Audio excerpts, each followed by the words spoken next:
No one showed up for the Duke's birthday. Iris knew it before she knew the hour, because the house told her first.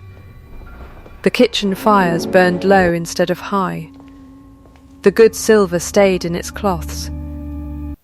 Kestwick Hall smelled of beeswax and cold stone and, faintly, of the bread going stale in the larder that no one had thought to serve. Because no one had come to eat it, she was not important enough to be told anything directly. She learned it the way she learned most things, by standing near enough with a basket of linen and letting the housekeeper's worry spill over her like water over a low wall. Mrs. Hatch had said it plain, twice, as if saying it twice might change the answer. Not one carriage, not one card. 5 o'clock, and the drive empty as a held breath. Iris Barlow was no one in that house, and she had made her peace with it. She was the maid who came before dawn and left the parlours better than she found them. She had a boy of 2 years asleep in a drawer bed by the scullery fire, because she had nowhere else safe to put him while she worked, and a dead husband's name she still wore like a coat too thin for winter. She did not expect to be remembered by anyone above stairs. She expected the work to be there, and it was, and that was enough most days. Tonight was going to be different. She did not know that yet. She only knew there was a cake in the larder with 1 candle in it, made by a scullery girl who had cried making it, and a duke in a chair by a cold window who had not asked anyone to celebrate anything, because he had learned, the way Iris had learned, not to ask for things that would not come. Subscribe to the channel and stay for the rest of what happened that night, because it did not end the way anyone in that house expected. The Duke of Farrow had not walked in 11 months. He had been thrown from a young stallion on a wet road in autumn and had not felt his legs since. He was 33, and he had inherited a dukedom, a fortune, a fine grey house, and a body that no longer answered him below the waist, all in the same terrible season. He did not speak of it. He had stopped speaking of most things. He sat that evening where he sat most evenings, in the long window of the library that looked down the drive. In a wheeled chair his physician had ordered and he had hated on sight and used every day since, because hating a thing and needing it were not, he had learned, mutually exclusive. He was watching the drive because it was a fact of nature that he watched the drive on the evening of his birthday, the way a man watches a door he knows will not open, unable to stop himself from watching it anyway. No one came. His aunt, Lady Honoria, had sent her regrets from a house party 40 miles distant, along with a note that mentioned twice, in the same short paragraph, that a man in his condition ought not to overtax himself with company.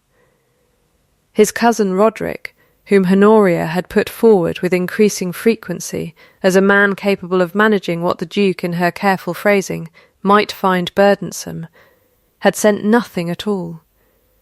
His former betrothed, who had wept very prettily at his bedside in the first week after the accident, and had married a baronet with working legs by Christmas, had of course sent nothing, and he had stopped expecting her to. He had told the household there would be no fuss. He had said it first because he believed it, and he had gone on saying it because no one had tested whether he meant it. He did not know, sitting there in the failing light, that a maid 2 floors below was about to test it without meaning to at all. Iris had put Toby down for the night in his drawer bed, or thought she had. He was quick on his feet, quicker than any bolt she had ever tried to fix to a low door, and he had a way of vanishing between one candle and the next that had already cost her 4 grey hairs she could name individually. She found the drawer bed empty by the time the last of the linens were folded. She did not panic. She had learned not to. Panic wasted seconds a search could not spare. She followed the only sound in a silent house which was a small voice, singing badly and with great confidence somewhere above her. She found him in the library, on the Duke's lap. She stood in the doorway with her hand still on the frame, and did not breathe for a moment that felt much longer than a moment. The Duke of Farrow, whom she had spoken to perhaps 4 times in a year of service, whom the housemaids called grave behind his back and worse things when they thought no one listened, sat with her son perched on his knees, holding a wooden button Toby had produced from some pocket of his own, turning it over with great seriousness, as though it were the only object of value in the house. Toby was singing the tune Iris sang him at bedtime, the words all wrong, the notes worse. The Duke was not smiling. He was watching the boy's face the way a man watches something he has forgotten the shape of. "Your Grace," Iris said, "I am so sorry, I will take him." "Don't," the Duke said. She did not move. "He isn't afraid," the Duke said, as if that explained something. And perhaps it did. She should have taken her son and gone. She knew the rule of the house, even if it had never been written down for her specifically. Servants' children did not sit on dukes. She had 100 reasons to cross that floor and lift him away, and every one of them was good, and she did not use any of them. Because the Duke's face, in the low light, looked like a man who had not been touched by anyone who did not want something from him in longer than he could say, and her son's small weight on his knee was the first undemanding thing that had happened to him in 11 months. She stayed. She found the stub of a candle in her apron, the one she carried for the back stairs, and she lit it, and she set it, absurdly, on the corner of his desk, because there was no cake in the room, and she was not going to go fetch the sad one from the larder and make a ceremony of its sadness. "It is not much of a candle for a duke's birthday," she said. "It is considerably more than I was given an hour ago," he said. She did not curtsy. She did not apologize again.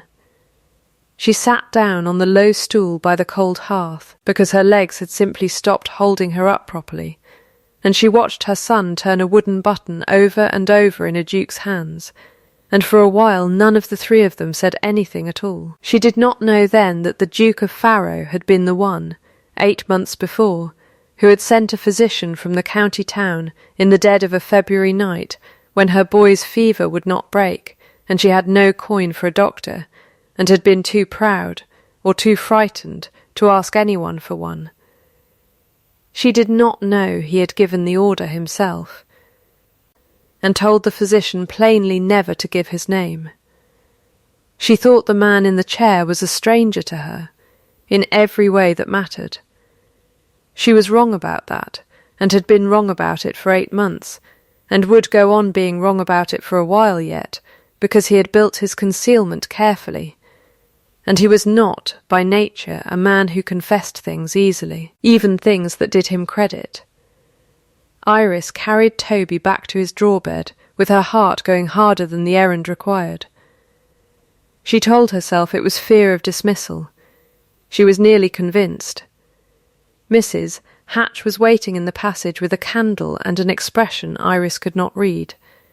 "He'll have you turned off," Iris said, before the housekeeper could speak. "I ought to have known better. My boy has no business above stairs. His Grace," Mrs. Hatch said, "has not asked me to turn off a single soul in 11 months, and I do not expect tonight to be the first." She studied Iris a long moment. "You lit a candle for him." It seemed a poor sort of birthday without one. "It was," Mrs. Hatch said, and something in her voice made Iris look at her twice. "It was a good deal poorer than you know." Iris did not press her. She had learnt that too, not to press for things that were not offered freely. She thanked the housekeeper, and did not know for what, and went to her narrow room above the laundry, and lay a long while listening to Toby's even breathing before she found her own. She did not know that the Duke sat by his window another hour after she had gone, with a stub of candle burned to nothing on his desk, thinking not about his birthday, and not about the aunt who had not come, but about a maid who had refused to leave a room she had every reason to flee. She would have done it for anyone, he thought. That was the trouble with her. She would have done exactly the same thing for a scullery boy, or a stranger at the gate, or a dog no one wanted. He was closer to the truth of that last thought than he yet understood, because it was exactly what she had done 3 weeks before, and he had watched her do it. And he had not told her that either. 3 weeks before the birthday that no one attended, the head groom had given an order in the stable yard, in the flat voice men use for things they do not want questioned, that the old blind hound was to be put down before the week was out. The dog had been the late Duke's favourite in his hunting years, deaf now as well as blind, fed at the kennel's expense for nothing but the memory of what he had once been able to do. The new Duke could not hunt. There was, the groom said, no earthly use in keeping a dog that could serve no one. Iris heard it the way she heard most household business, from the yard, with a basket on her hip. She said nothing. She was not asked, and it was not her place, and she went on with her work. And if anyone had questioned her that afternoon, they would have found nothing in her face but the ordinary tiredness of a woman with too much linen and too little time. She went to the kennel that night anyway, after the house was dark, with a heel of her own bread wrapped in a cloth, because she did not believe a creature ought to spend its last days hungry, regardless of what use it had left in it, and because no one had asked her to think that, and she thought it anyway. She did not know the library window looked down on the kennel yard. She did not know the Duke, sleepless as he so often was, had wheeled himself to that window at an hour when a man with working legs would simply have paced, and had watched a maid he did not yet know by name kneel in the cold beside a dying dog no one else in his household had troubled to feed with kindness rather than duty. She fed the dog. She did not speak to it in the foolish voice some people used for animals. She spoke to it plainly, the way she spoke to everyone, and she stayed until it had eaten every crumb, and she did not once look up at the house to see who might be watching, because she did not imagine anyone was. She was wrong about that too. The Duke gave no order the next morning. He simply summoned the head groom and said, in the short absolute sentences he had used since the accident because they cost him less than long ones, that the hound was to be kept, fed, and left alone, and that he would hear no further word on the matter. He did not say why.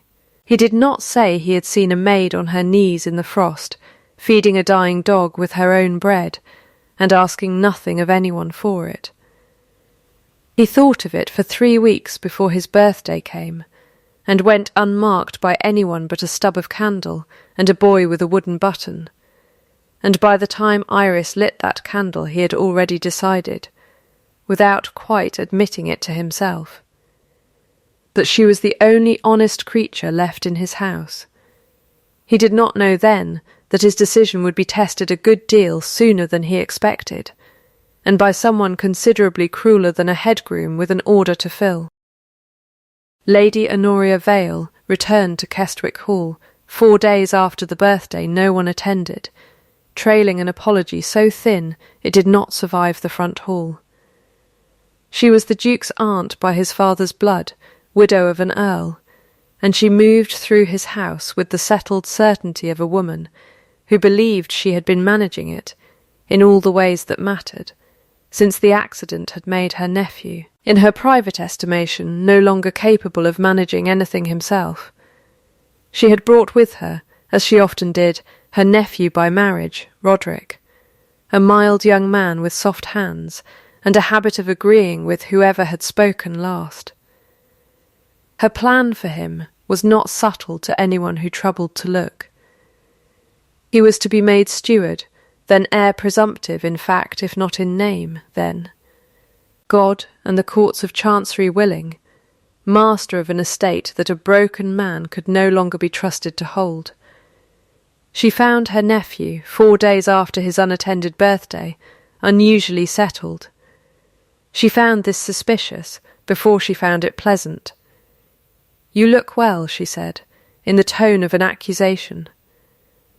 "I am well," the Duke said. "You did not seem so at Michaelmas. I was not asked how I seemed at Michaelmas. I am telling you now." Honoria's gaze travelled the room and found, with the particular efficiency of a woman looking for evidence, the low stool by the hearth out of place, and a wooden button someone had left on the corner of the desk, and a maid crossing the far end of the gallery with a boy of 2 on her hip, whom she recognised. Because Honoria made it her business to recognise the children of servants, in case they became useful knowledge later. She said nothing that day. She was patient in the particular way of people who enjoy the waiting more than the striking. She struck 3 weeks later, in the long gallery, before an audience of 2 visiting families Honoria had specifically invited to witness whatever she intended to produce. Iris had been sent up with a message for Mrs. Hatch, and had, by the ordinary bad luck of household timing, arrived at the same moment the Duke's chair was wheeled through by his valet, with Toby, who had slipped his mother's hand entirely, trotting alongside it, holding on to one wheel as though it were the most natural companion in the world. "How touching," Honoria said, to the room at large, in a voice pitched exactly to Carrie. "The nursery maid's by Blow has taken quite a fancy to his grace." Iris went very still. "I beg your pardon, my lady." "I imagine you do." Honoria's smile did not move her eyes. "What is a broken duke to a woman in your position, if not a very comfortable sort of luck? A man who cannot chase you off his lap, and cannot, one imagines, chase very much else either. You have found yourself a most convenient sort of gentleman." Someone in the visiting party laughed, a small ugly sound quickly swallowed. Iris did not cry. She had learned not to cry where it showed, a long time ago, over a grave considerably harder to bear than this one. She felt her hands go very still at her sides, the stillness she used instead of tears, and she looked at Lady Honoria and said, in a voice that did not rise and did not shake, "My son does not know his grace is a duke, my lady. He only knows he is kind to him. I had not thought that a fault in a child to love what is kind." "Insolence," Honoria said, delighted to have provoked it, in a scullery maid. "I am not insolent, my lady, I am plain. There is a difference, though I understand it is not always a fashionable one. It was the Duke who moved first, or as near to moving first as a man in a wheeled chair could manage. He did not raise his voice. He rarely did, and it was, Iris would learn, precisely why it carried when he chose it to. "That will do, Aunt, Nathaniel. I only meant to spare you the embarrassment of not seeing what is plainly in front of you. I see a good deal more than you credit me with," he said. "I see, for one thing, that you invited an audience to watch a maid humiliated over a wooden button and a boy's affection. I confess I had not thought even you would trouble to plan it in advance." The colour went out of Honoria's face and came back twice as high. "You will regret defending her." "I regret," the Duke said, "a great many things, my lady aunt. This will not be among them." He asked then, in front of the visiting families, whether Mrs. Barlow would see to it that his afternoon correspondence was brought up, in a voice of such ordinary calm that it did more to still the room than any louder defence could have managed. Iris curtsied this time, because the moment required the form even if her heart did not, and left the gallery with her son's hand in hers and her spine very straight, and did not let herself shake until she had turned 2 full corners out of anyone's sight. She handed in her notice the following morning. She did not do it out of pride, or not only out of pride. She told herself it was arithmetic. A woman with a fatherless son could not afford to be the subject of a countess's amusement in a house where the countess held more sway, in practice, than the master did in his chair. She could not afford Toby growing up hearing himself called what Honoria had called him. She wrote the letter at the kitchen table by a single candle, in a hand steadier than she felt, and gave it to Mrs. Hatch before the household was fully awake, and asked only that she be permitted to work her month in peace. Mrs. Hatch read it standing in the scullery doorway, and did not, for a long moment, say anything at all. "You would leave over her," she said finally. "It was not quite a question. I would leave for my son. It amounts to the same thing." "It does not," Mrs. Hatch said, "amount to the same thing at all, and I think you know it, or you would not look so wretched writing it." She folded the letter without reading further, and set it in her apron pocket, rather than on the tray where such letters went. "Give me a fortnight before this goes to his Grace. There is a thing I ought to have told you long before now, and I find I have been a coward about it, which is not a thing I enjoy discovering about myself." Iris did not understand her. She had no leisure that week to try. Lady Honoria, sensing blood, pressed her advantage with the quiet persistence of a woman used to getting what she wanted through patience rather than force, dropping remarks in corridors, ensuring the visiting family's account of the gallery scene travelled faster than any denial could catch it, suggesting to anyone who would listen that a duke enfeebled in body was easily enfeebled in judgment. 2. And that a petition to Chancery regarding the management of his affairs might, in the circumstances, be considered an act of family duty rather than ambition. Iris heard none of that directly. She only felt the house grow colder around her, the way a room grows colder when a door has been left open somewhere out of sight, and she went on folding linen and feeding her son, and not crying where it showed, and waiting out her month like a woman waiting out a winter she did not expect to survive with anything intact.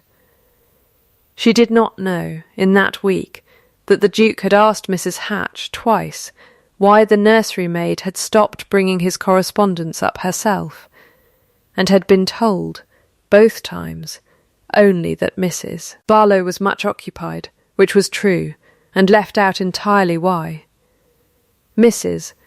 Hatch found Iris in the still room on the 9th day of her notice, straining the last of the season's lavender water, and shut the door behind her with the particular firmness of a woman who intended to be heard out before she was interrupted.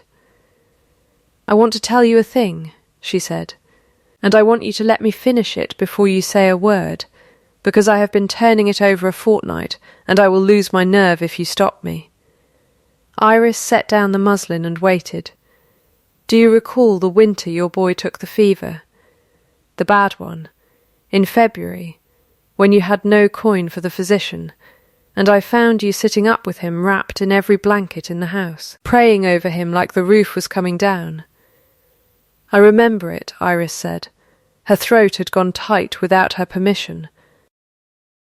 "A physician came that night, from the county town, sent for at an hour no ordinary man sends for anything, and paid, and told plainly never to give his name, and told plainer still never to send you a bill."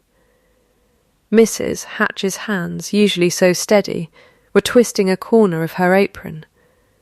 "I kept his secret 1.5 years because he asked it of me, and I am breaking it now because I think you are about to leave this house believing something about him that is not true, and I cannot let you do that on my account." Iris felt the room tilt very slightly. "Who sent him? You know who sent him. He does not know me. He barely knew my name until 3 weeks ago. He has known your name, Mrs., Hatch said gently, since before your boy's fever broke. He asked me for it the week you arrived, when he saw you carrying coal up the back stairs yourself, because the boy who ought to have done it was laid up, and you never once complained of it to anyone. She let that sit a moment. There is more, if you want the whole of it. The miller's note, the one your husband left unpaid before he died, that never came due because someone settled it and never told you. The coal that turned up outside your door last winter with no bill attached. I do not think, in 1.5 years, he has once let himself be thanked for a single one of them, and I do not think, watching him this fortnight, that he intends to start now, because I believe he is more afraid of you than of anything Lady Honoria can bring against him. Iris sat down very suddenly on the still-room stool, the way her legs had gone the night of the birthday, and did not trust herself to speak. I did not tell you this so you would stay for gratitude's sake, Mrs. Hatch said. Gratitude is not love, and you are not a woman who owes anyone anything for kindness rightly given. I told you because you are about to walk out of this house, believing you are nothing to him but an embarrassment in a gallery, and that is a lie, and I find I cannot let a lie stand when I know the truth of it. Iris did not withdraw her notice that day. She told herself she needed time to think, and it was true, though not the whole truth. The whole truth was that she was afraid of what it would mean to stay for a reason larger than arithmetic, afraid of hoping for a thing that had, in her experience, a very poor record of being handed to women in her position. She went back to her work. She fed her son. She did not seek the Duke out, and told herself that was dignity, and it was, though it was also, if she was honest with the still-room silence at the end of each day, something closer to fear. The Duke sent for her on the 11th day, not through Mrs. Hatch, but by his own hand, a note in a firm, unhurried script asking whether Mrs. Barlow might spare him a quarter-hour in the small morning-room, at whatever time suited her, and adding, in a line crossed out once and then let stand anyway, that he would understand entirely if she preferred not to come. She went. She told herself it was only good manners owed an employer, and did not believe herself for a moment.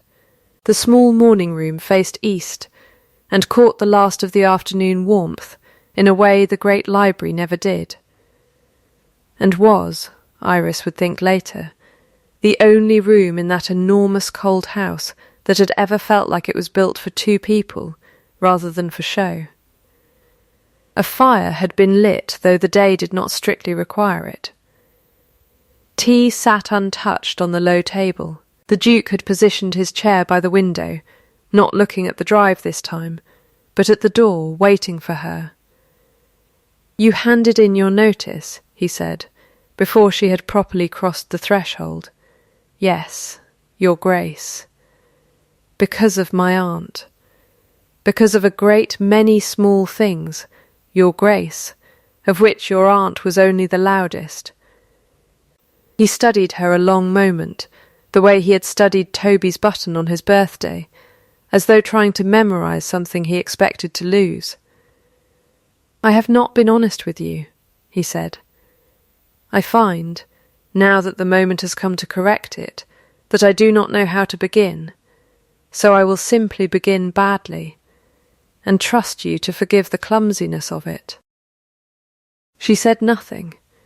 She had learnt that too, to let a silence do its work rather than filling it out of nervousness. The physician who came for your son, the debt that was never called in, the coal at your door. "Mrs. Hatch has told you, I think, or I would not see that look on your face now." He drew a breath. "I sent for none of it out of duty.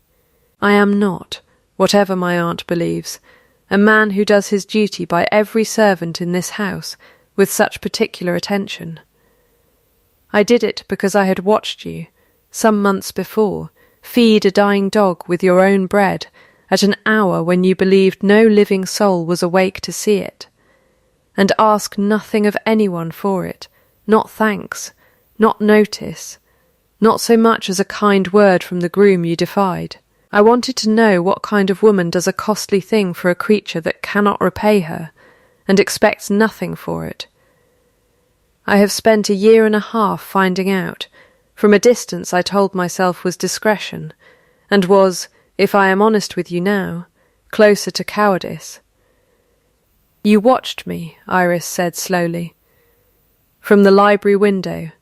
I did. And you never said. I did not know how to say it without it sounding like a purchase. A duke who buys a physician for a maid's son and then presents the bill of it to her in exchange for her regard. I did not want your gratitude, Mrs. Barlow. I did not think I had earned the right to want anything more than that from you, and I still am not certain I have. I only know I could not let you leave this house, believing you had been nothing to me but an embarrassment my aunt exposed in a gallery, when the truth is, you were the first honest thing I had seen in this family in 1.5 years, and I have been watching you the way a starving man watches a lit window, for longer than either of us has admitted. The fire popped once in the grate. Somewhere below, faint through the floor, Toby's laughter carried up the back stairs, oblivious to everything being decided above him. "Why the dog?" Iris said finally. Because it was the smallest question, and the only one she trusted her voice with. Of everything you might have watched for, why did that convince you? Because no one was going to reward you for it, the Duke said. No one was going to know. I have spent my life surrounded by people who are exquisitely kind when it is observed and profitable, and I had begun to believe that was the whole of what kindness was. You taught me otherwise without knowing you were teaching me anything at all. He looked down at his own hands, folded still in his lap, the only part of him, she thought, that had not learned to hold perfectly steady. I am not offering you anything tonight, Mrs. Barlow. I want to be plain about that, because I think you have had enough of being manoeuvred by people with more power than you. I am not asking you to answer me now, and I will not think less of you whatever you decide, and I will not let it touch your place in this house or your son's welfare either way. I would rather have your honest no, freely given, than a yes you felt cornered into giving a man who cannot even rise from this chair to see you to the door properly. You think that matters to me, Iris said. The chair. I think it has mattered to a great many people who claim to love me before it, and I have stopped assuming it will matter to no one, merely because I wish it so. Then, you have been watching the wrong sort of woman, Iris said, and something in her voice was not quite steady for the first time that evening. I did not fall in love with your legs, your grace. I did not know you well enough to love anything about you until a boy with a wooden button climbed into your lap and you let him stay, when you might so easily have sent him off, and no one would have blamed you for it.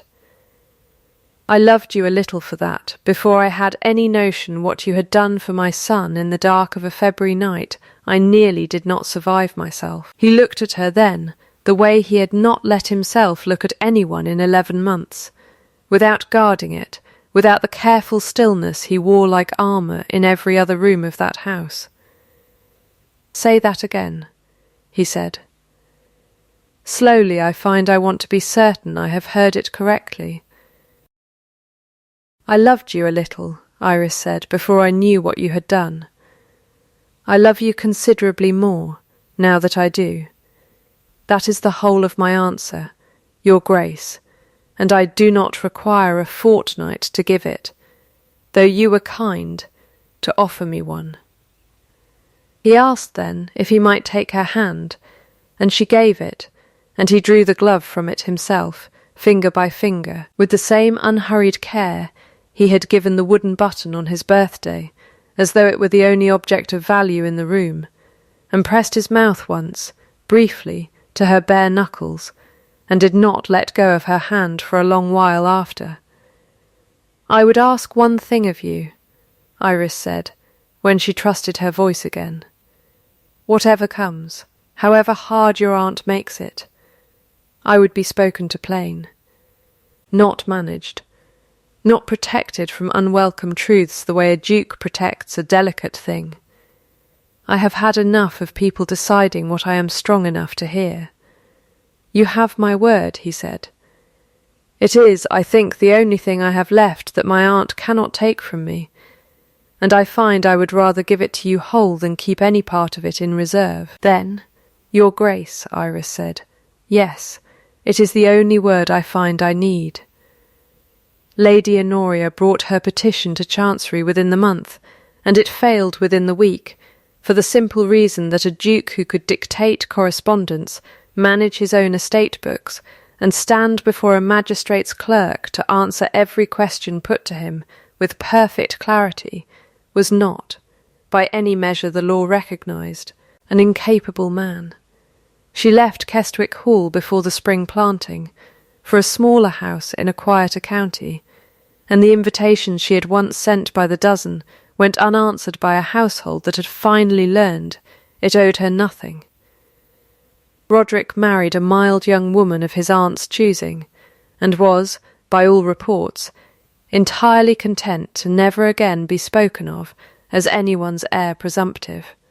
The wedding itself was a small affair, by a duke's standards, held in the chapel at Kestwick, with Mrs. Hatch weeping without shame in the second pew, and Toby, solemn in a new blue coat, carrying a wooden button in his pocket that no one but the bride and groom understood the significance of.